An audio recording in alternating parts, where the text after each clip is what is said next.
સ્વાગત છે મિત્રો તમારું આપણી ચેનલ ન્યૂઝ નગર માહિતી પર. દેશ દુનિયા અને ગુજરાતને લગતા મુખ્ય સમાચાર જોવા ચેનલને સબસ્ક્રાઇબ કરો અને વિડીયો ગમે તો તમારા મિત્રો સુધી શેર કરો. અને આજે મિત્રો જે પણ સારી એવી કોમેન્ટ કરશે કલ્લા વિડીયોમાં એનું નામ લેવામાં આવશે. તો મિત્રો આજના મુખ્ય સમાચારની વાત કરીએ તો ગુજરાતમાં ફરી એકવાર કડકડતી ઠંડી સાથે વાતાવરણમાં મોટો પલટો આવ્યો છે.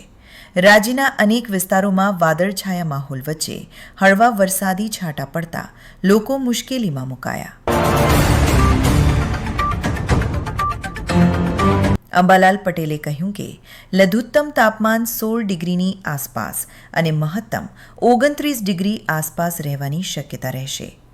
28, 29, 30 તારીખે વાદળછાયું આવવાની શક્યતા રહેશે. ગુજરાત એટીએસની મોટી કાર્યવાહી. નવસારીથી આતંકી સંગઠનો સાથે જોડાયેલો કટ્ટરપંથી ઝડપાયો. લોહિયાળ કાવતરું રચાય તે પહેલાં જ ખેલ ખતમ. ધારીમાં જાનલીલા તોરણે પાછી ફરી.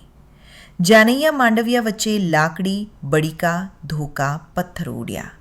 લગ્ન સ્થળ રણસંગ્રામમાં ફેરવાયું. હાડ થીજવતી ઠંડી સાથે હવામાનમાં ઉલટફેર માટે ગુજરાતીઓ થઈ જાવ તૈયાર. ધુરંધર ફિલ્મના એક્ટર નદીમ ખાનની ધરપકડ. નોકરાણી સાથે 10 વર્ષ સુધી બાંધ્યા શારીરિક સંબંધ. બગદાણા કેસ. જે થાય છે તે સારા માટે. પુત્રની ધરપકડ પર માયાભાઈ આહિરની પહેલી પ્રતિક્રિયા. હીરા સોલંકીએ શું વળતો પ્રહાર કર્યો? મને સસ્પેન્ડ કરો પણ હું માફી નહીં માગું. મંત્રીએ ભાષણમાં આંબેડકરનું નામ ન લીધું તો મહિલા પોલીસે જોરદાર વિરોધ કર્યો.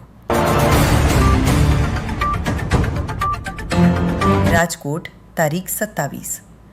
ઉપલેટામાં 3 સંતાનના પિતાએ વિચિત્ર રીતે આપઘાત પ્રયાસ કર્યો હતો. પત્નીથી કંટાળી યુવકે પોતાના જ ગુપ્તાંગ વાડી નાખ્યું. ચીનમાં શી જિનપિંગને મારવાનો પ્રયાસ. હોટલ છોડીને ભાગ્યા. લોહિયાળ અથડામણમાં 9 જવાનોના મોત. અંબાલાલાની મોટી આગાહીથી ખેડૂતોના જીવ તાળવે ચોંટ્યા. વેસ્ટર્ન ડિસ્ટર્બન્સ લાવશે આફત. ભરશિયાળે માવઠાની આગાહી. સુરતમાં કામુકતા બની કાર. સેક્સવર્ધક ગોળીઓ ખાઈને પત્ની પર અત્યાચાર ગુજારતા પતિની પત્નીએ જ કરી હત્યા.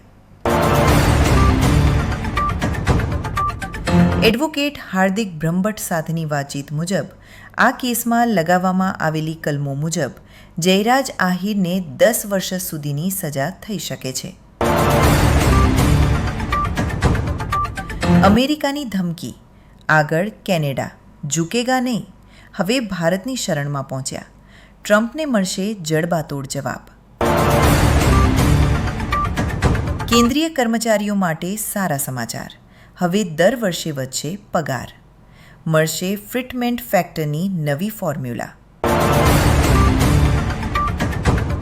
પ્રજાસત્તાક દિવસે ઐતિહાસિક વેપાર કરાર પહેલા EU ચીફે આપ્યું નિવેદન. અંબાણી પાછળ હટ્યા. સરકારી કંપનીઓ આગળ આવી. રશિયન ક્રૂડ ઓઇલ ખરીદવાની નવી પાવર ગેમ. આખરે ન્યૂઝીલેન્ડે બદલી ટીમ. સતત 3 હાર બાદ આ 2 ખેલાડીઓનું કપાયું પત્તું. વિક્રમ ઠાકોરે ગેનીબેનને કહ્યું કે ડીજે પર જ ઘણા લોકોના ઘર ચાલતા હોય છે. ઘણા કલાકારો ડીજેમાં કામ કરતા હોય છે. એમના માટે પણ થોડું વિચારજો. તમે બધા આગેવાનો છો તો કાંઈ વિચારજો. અલ્પેશ ઠાકોરનું મોટું નિવેદન. સમાજનું ભલું થતું હોય તો રાજનીતિ છોડવા પણ તૈયાર છું. ટ્રમ્પની ધમકી બાદ ખામેનઈ ગાયબ. શું અમેરિકાના ડરથી બંકરમાં સંતાયા ઈરાની સુપ્રીમ લીડર? સની દેઓલની બોર્ડર બેનો જાદુ, ચોથા દિવસે તોડ્યા 10 બ્લોકબસ્ટર ફિલ્મોના રેકોર્ડ. બજાર ખુલતાની સાથે જ હોબાળો મચી ગયો. ચાંદીના ભાવમાં 23,000 રૂપિયાનો વધારો થયો.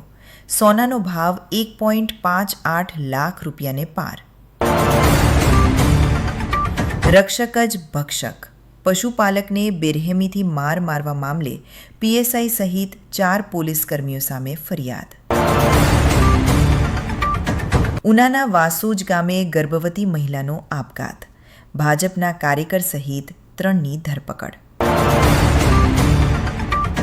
પુણેમાં કાળજું કંપાવતી ઘટના, કળિયુગી માતાએ 11 વર્ષના પુત્રની કરી નિર્મમ હત્યા, પુત્રી લોહી લુહાણ.